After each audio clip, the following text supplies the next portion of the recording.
Сәлеметсіңдер ме балалар? Бүгін біздің каналымызда математика 1 сыныптың 33 сабағы қосудың ауыстырымдылық қасиеті тақырыбы. Бірінші тапсырма: суреттерді салыстыр. Сен не байқадың? Ал балалар, төмендегі бірінші суретке мұқият назар аударып қараңдар. Бірінші суретте біз екі ұл баланы, одан кейін барып бір қыз баланы көріп тұрмыз. 2 мен 1-дің қосындысы 3-ке тең болады. Енді балалар, екінші суретке назар аударып қараңдар. Бұл жерде бір қыз бала, одан кейін барып 2 ұл баланы көріп тұрмыз. 1 мен 2-ның қосындысы 3-ке тең болады. Бірінші сурет пен екінші суреттің айырмашылығы бұл жерде 2 ұл мен 1 қыздың орын ауыстырып тұруы. Яғни бірінші суретте ең бірінші 2 ұл тұрса, ал екінші суретте бірінші қыз бала тұр.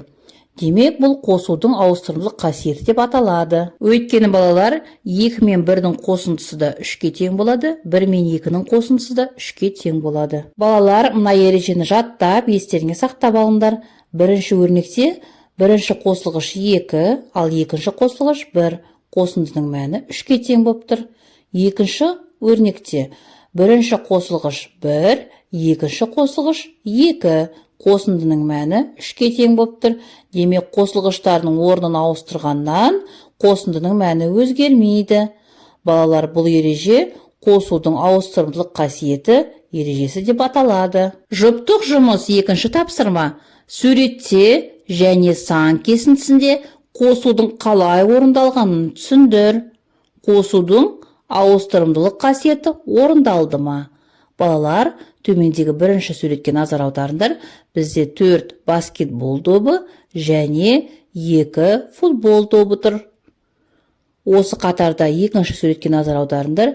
2 футбол добы және 4 баскетбол добы тұр. Ал енді барлық допты қоссақ, бізде 6 доп шығып тұр. Бірінші суретте де, екінші суретте де 6 доптан шығып тұр. Енді сан кесіндісіне қараңдар. Бұл жерде 4-ке 2-ні қосқанда 6 болып тұр, және 2-ге 4-ті қосқанда да 6 шығып тұр. Демек, қосудың ауыстырымдылық қасиеті орындалған.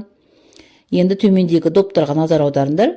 Бұл жерде 3 доп және оған 2 доп қосылып тұр. Барлығы 5 доп. Осы қатарда екінші суретте 2 доп, оған қосамыз 3 допты. Сонда қосындының мәні 5-ке тең болып тұр. Енді сан кесіндісіне назар аударыңдар. 3-ке 2-ні қосқанда 5 және 2-ге 3-ті қоссақ та бізде 5 шығып тұр.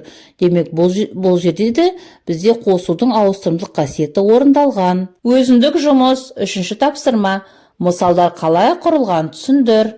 Үлгі бойынша өзің мысалдар құрастыр. Балалар, төменде бізде суретте 3, 2 және 5 сандары берілген, және осы сандарға 2 қосу және 2 азайту мысалдары құрастырылған. Енді балалар, осы мысалға сүйене отырып біз 3, 4, 7 және 2, 6, 8 сандарынан 2 қосу және 2 азайту мысалдарын құрастырайық. 3 пен 4-тің қосындысы 7-ге тең, 4 пен 3-тің қосындысы 7-ге тең.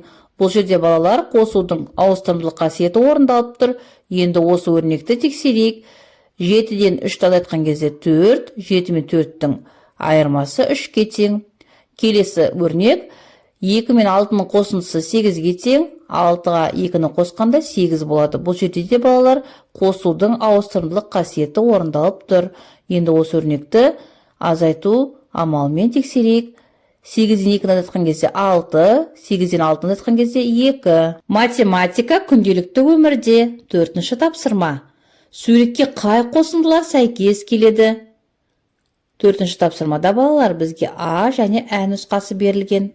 Енді А нұсқасынан бастайық. А нұсқасында балалар 3 және 4 құрсау тұр. Демек, осыған 3 пен 4-тің қосындысы және 4 пен 3-тің қосындысы сәйкес келеді. Ал балалар, келесі Ә нұсқасында біз 3 және 5 затты көріп тұрмыз. Демек, бұған 3 пен 5-тің қосындысы және 5 пен 3-тің қосындысы сәйкес келеді. Осымен балалар, сабақ аяқталды. Соңына дейін назар салып тыңдағандарыңа рахмет. Сабағына лайк басып, каналға тіркелуді ұмытпаңдар. Келесі кездескенше.